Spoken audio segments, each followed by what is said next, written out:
Hello and welcome to the Qubit Guy podcast, brought to you by Classiq, the quantum algorithm design company. My name is Yuval, and my guest today is Mikko Mottonen, chief scientist at IQM.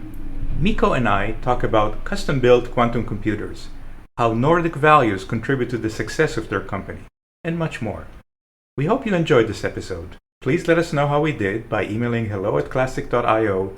That's hello@classiq.io. Hello, Mikko, and thanks for joining me today. Great to be here. Thanks, Yuval. So who are you and what do you do? I'm a co-founder and chief scientist of IQM, that is a quantum computer company in Europe. And I'm also professor of quantum technology at Aalto University and the State Research Center of Finland, VTT. And IQM is based in Finland, right? Yeah, we have our main office here in Espoo. Typically, we say Helsinki because people don't necessarily know where Espoo is, but it's just next door to Helsinki. And we also have offices in Munich and Bilbao. Why Finland? What's the local ecosystem like in Finland that makes it suitable or makes it a good place to build quantum computers? Since the 1965, if I remember correctly, we've had a low temperature lab here. So we've had this technology to build machines that operate at extremely low temperatures, close to absolute zero. And we have been building these superconducting circuits, not me, but other researchers on this campus, since the 70s, for example, we have been building squids that are used nowadays in superconducting qubits. Back then, they were not used in qubits, but in magnetometers, for example. So there's been this extremely long tradition of training these low temperature physicists and superconducting circuit engineers. And that has been then more recently, sort of been directed towards quantum devices and quantum technology. And from this research environment, we span out IQM about 2 years ago, and it's been a great support for this endeavor. And having enough critical mass, I think it's important in this field. You build computers based on superconducting qubits, and other companies seem to do the same. Are all superconducting qubits the same? Is there a difference between your approach and other people? No, not all are the same. Actually, if you go to scientific conferences nowadays, you can hear presentations about many different types of superconducting qubits. Of course, the base technology mostly is similar. There's always this Josephson junction or a squid that is basically two Josephson junctions. So that's kind of similar, but you can design these circuits in many various ways and designs. So not only kind of that you would have gloves and shoes, which are very different, but you of course can have different brands of shoes, for example, different colors, in a way just to give you an idea how some superconducting qubits can differ a lot from each other, from the principle they operate, and others just deviate a little bit on how they're designed. And it seems that you're proposing a sort of full stack solution, right? That you control everything, that you modify everything. First, is that correct? Is my understanding correct? Well, we build, assemble, and deliver full stack quantum computers, but that's also what you call a full stack. I think what we don't want to say is that we do absolutely everything ourselves. We want to collaborate with a lot of companies partly in the hardware, but also a lot in the higher software layers. So we kind of provide something that we want to provide something that people can work with, and allowing different companies, for example, to run their applications on the machines is exactly what we want to do. Your website mentions that you customize it for a particular customer. So if I were a customer, and let's assume I had enough money to afford a quantum computer, what kind of customization could you do for me? Could you give me more qubits? Could you give me different connectivity? What's the customization like? At the moment, it's very customizable. We do have our standard systems that we are currently delivering to our customers. And if you want exactly similar machine, of course, it's going to be cheaper because it's more efficient for us to make it. But if you want different topology, that's quite easy to make. If you want something else that is very different, specific to your needs, for example, let's say that you were a electronics manufacturer and you would like to actually the quantum computer to run with your electronics instead of the electronics that we typically use, that could be done. Or if you like some other component of yours to be in there, that sort of customization can also be done. Or what is more is that we have these models where you don't necessarily yet even need to order a quantum computer from us, but you can start to work with us to find out what kind of customized quantum computer is going to be best for your particular problem. And then what we would do is we would actually design the hardware and the software, the algorithm together, potentially with other partners as well for that specific problem. So this is kind of the really full, we call it co-design customization process that we also currently offer. So if we go back many, many years, I guess cars were once customized, and perhaps even today I could go to a very high-end manufacturer and ask for a customized car. But then they moved into mass production and became more affordable because they were all the same and they were done on the production line. Do you believe that this method of customization is a short-term strategy, or do you expect 5 years from now to continue delivering customized quantum computers? I think it's in the longer term, for sure, it will turn down. I think it's going to be extremely important now before we have quantum advantage, practical quantum advantage, because we want to squeeze everything out of the hardware and the software to give other companies business advantage by using quantum computers. So at this stage, it is going to be extremely important.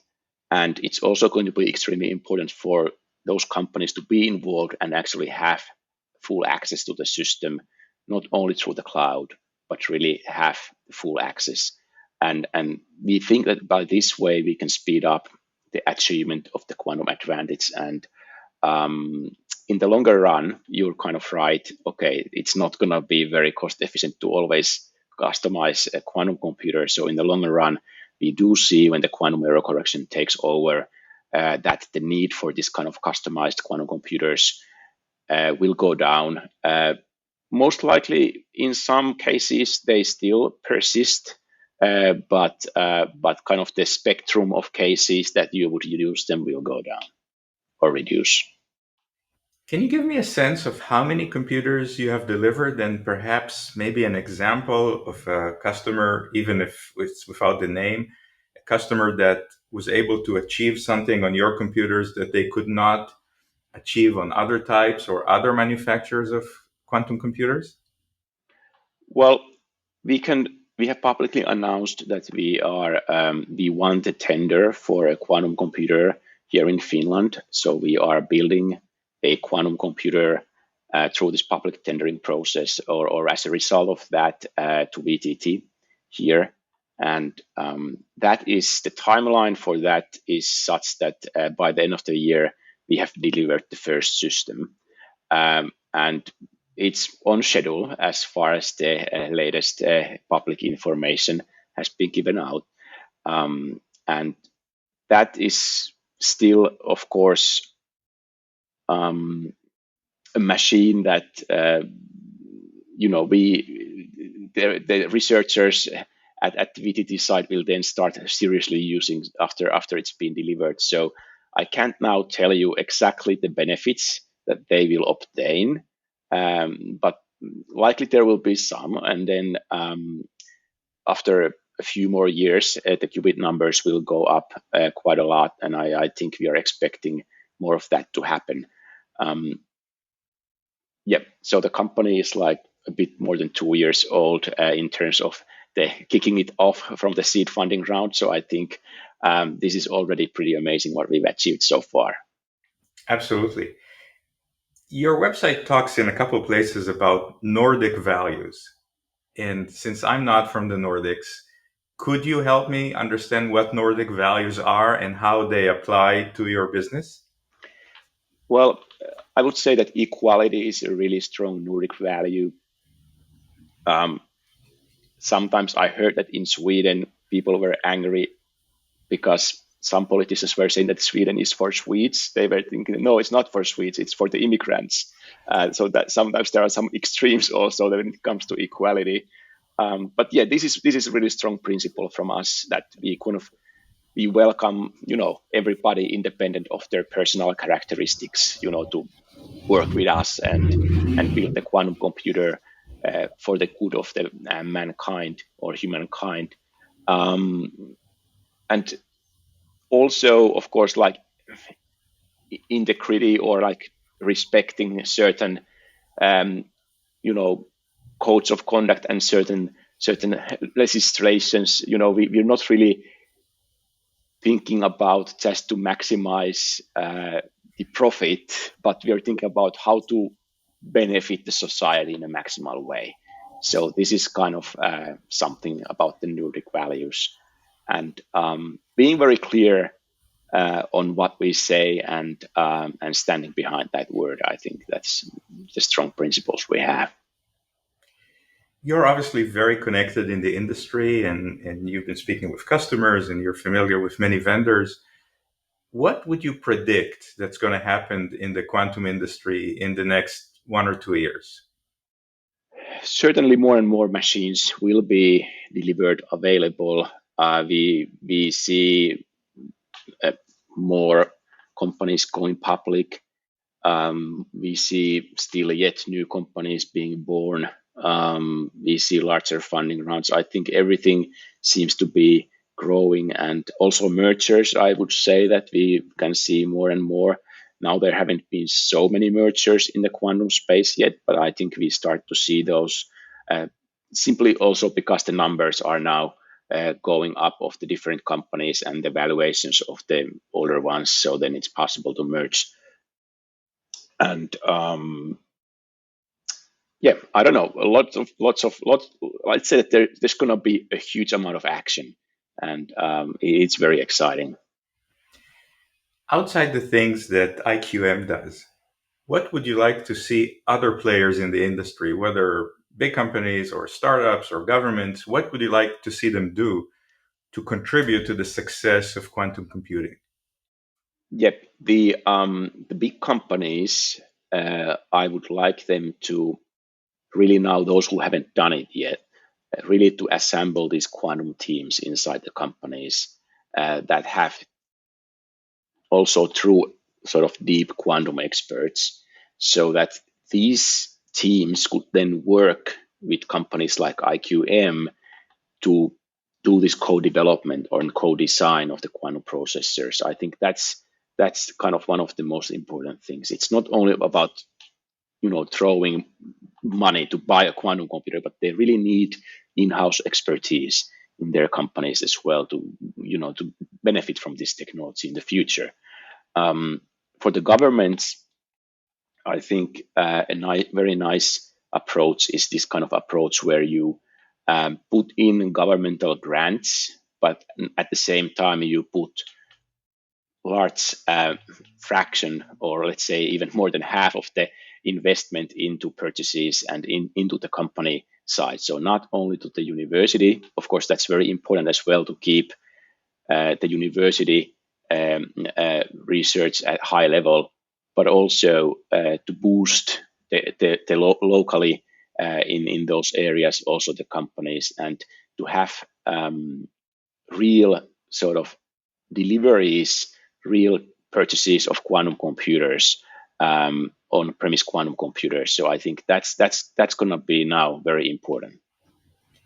As we get closer to the end of our conversation, I wanted to ask you, let's assume that there was a 100 qubit computer or 300 qubit computer that's now available and people can use it either on premise or on the cloud.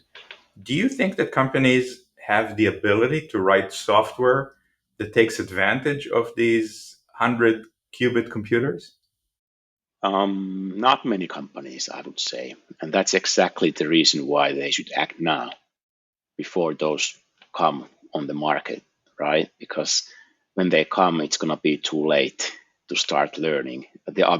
Some other company has most likely done the homework before you have, if you awake at that point. Excellent. So, Mikko, how can people get in touch with you to learn more about your work? Well, you can go to our website, meetiqm.com, and there is some information there, email addresses. You can, of course, always contact us by email and even visit us. I mean, there have been a lot of visitors, and some of them have been quite amazed when they see our underground facilities here. Excellent. So thank you so much for joining me today. Great. Thank you.